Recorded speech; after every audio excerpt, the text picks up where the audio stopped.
नमस्कार छात्र मित्रों, मैं मोमिन आयू सहायक शिक्षक जनता स्कूल व जूनियर कॉलेज शिरोल, तालुका शिरोल, जिला कोल्हापुर।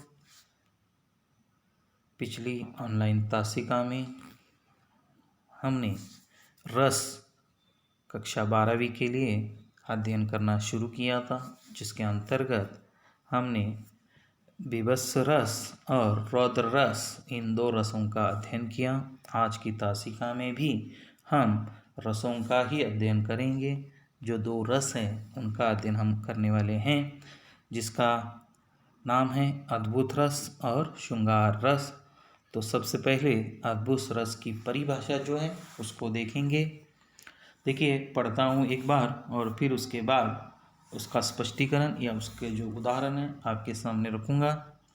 जहाँ किसी आश्चर्यजनक या अलौकिक क्रियाकलाप अथवा किसी वस्तु दृश्य को देखकर हृदय में विस्मय अथवा आश्चर्य का भाव उत्पन्न होता है, वहाँ अद्भुत रस की व्यंजना होती है। देखिए, अद्भुत रस जहाँ किसी आश्चर्य निर्माण होने वाली कोई घटना हो या कोई वाक्य हो या कोई शब्द हो या अलौकिक क्रियाकलाप, बड़े काल्पनिक जो क्रियाकलाप या काल्पनिक जो बातें हो रही हैं, कार्य हो रहा है, अथवा किसी वस्तु दृश्य देख कर या एक आध वस्तु को हम देख रहे हैं, एक आध चीज़ को हम देख रहे हैं, तो हृदय में अचानक आश्चर्य की निर्मिति होती है, विस्मय की निर्मिति होती है।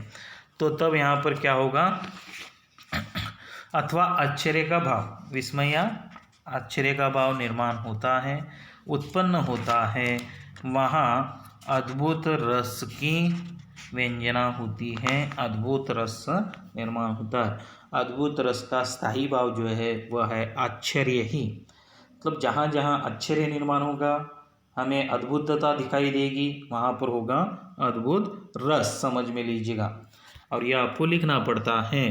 अब देखिए, दो उदाहरण यहाँ पर है, पढ़ता हूँ एक बार। एक अचंबा, अचंबा का अर्थ ही आश्चर्य। तो देखिए, जिस प्रकार आश्चर्य शब्द की निर्मिति होती है या आश्चर्य कुछ आता है, तो यहाँ पर होगा वह यहाँ पर अद्भुत रस होगा। एक अचंबा देखा रे भाई, ढाढ़ा सिंह चरावे गाई, पहले पूत पाछे माई, चेला के गुरु लागे पाई। बिनु, दूसरा उदाहरण देखिए, बिनु पग चले सुने बिनु काना, कर बिनु कर्म करे विधि नाना, आनन रहित सकल रस भोगी, बिनु वाणी वक्ता बड़ जोगी। समझ में लीजिएगा। मतलब आपको एक या दो उदाहरण देने हैं, रस की परिभाषा लिखिए और उसके साथ साथ एक उदाहरण या दो उदाहरण आप लिख सकते हैं।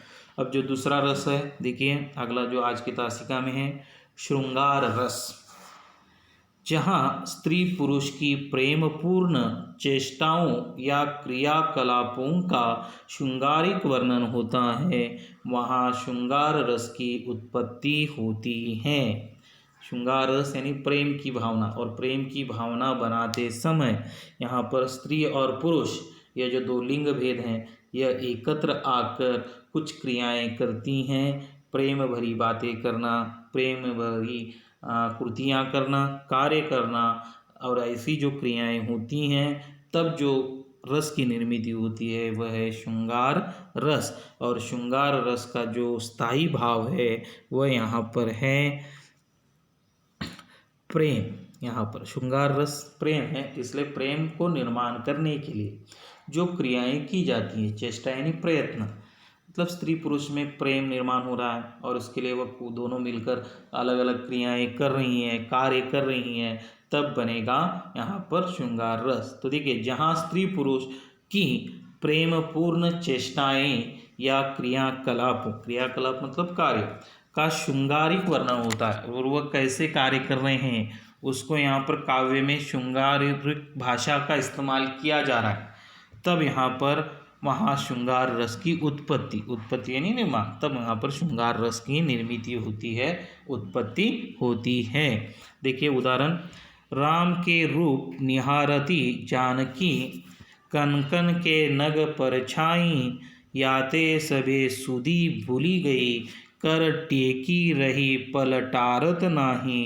कहत नटत, दूसरा उदाहरण, कहत नटत रिजत खिजत मिलत, खिलत लजिया। देखिए श्रृंगारपूर्ण शब्दों का इस्तेमाल किया गया है। भरे भोन में करत है, नैननु ही सो बात। तो देखिए जहाँ श्रृंगारिक वर्णन हो रहा है, प्रेम का वर्णन हो रहा है, प्रेम की क्रियाओं का वर्णन हो रहा है, चेष्टाओं का वर्णन हो रहा है, और ऐसे जो वाक्य होते हैं, ऐसी जो पंक्तियाँ होती हैं, इसमें श्रृंगार रस की निर्मिति होती है, श्रृंगार रस की उत्पत्ति होती है।